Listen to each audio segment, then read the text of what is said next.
Hello, मी अश्विनी आणि गणपती येणार होते त्याच्यामुळे मी आदल्या दिवशी रात्री मेहंदी काढायला घेतली होती. आणि मी मेहंदी काढते आणि श्रीजित माझ्या हातावर मेहंदी काढणार नाही असं कधीच होत नाही, कारण त्याला माझ्या हातावर मेहंदी काढायला खूप जास्त आवडते. दुसऱ्या दिवशी सकाळी छान अशी घरातली पूजा वगैरे करून आम्ही निघालो गावी जाण्यासाठी. आणि बस सुरू झाली की श्रावणीला लगेच झोप लागते आणि ती नेहमी गाडीमध्ये झोपतेच ती. त्याच्यानंतर घरी जाऊन पहिला नाश्ता केला.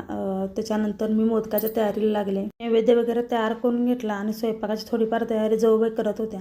त्याच्यानंतर गणपती बाप्पाचे आगमन झाले. आरती करून गणपती बाप्पांना त्यांच्या स्थानावर बसवले आणि त्याच्यानंतर आम्ही आरती वगैरे करून घेतली. स्वयंपाक वगैरे सगळा काही केला होता, पण जास्त काही शूट वगैरे करता आलं नाही.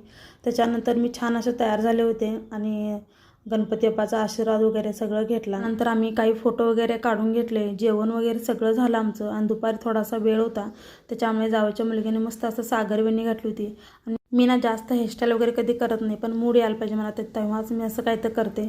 आणि त्याच्यानंतर आम्ही घरी जाण्यासाठी निघालो, कारण संध्याकाळी परत आम्हाला घरी जायचं होतं.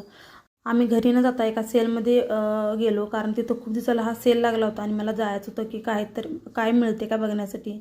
आणि मला तर काही भेटलं नाही, पण श्रावणीला एक टॉप आणि स्कर्ट घेतला होता. खूप छान होता आणि कमी प्राईजमध्ये पण होता, त्याच्यामुळे मस्त वाटलं होता. शेवटी चहा घेतला आणि असा आमचा दिवस संपवला. कसा वाटला व्हिडिओ नक्की सांगा.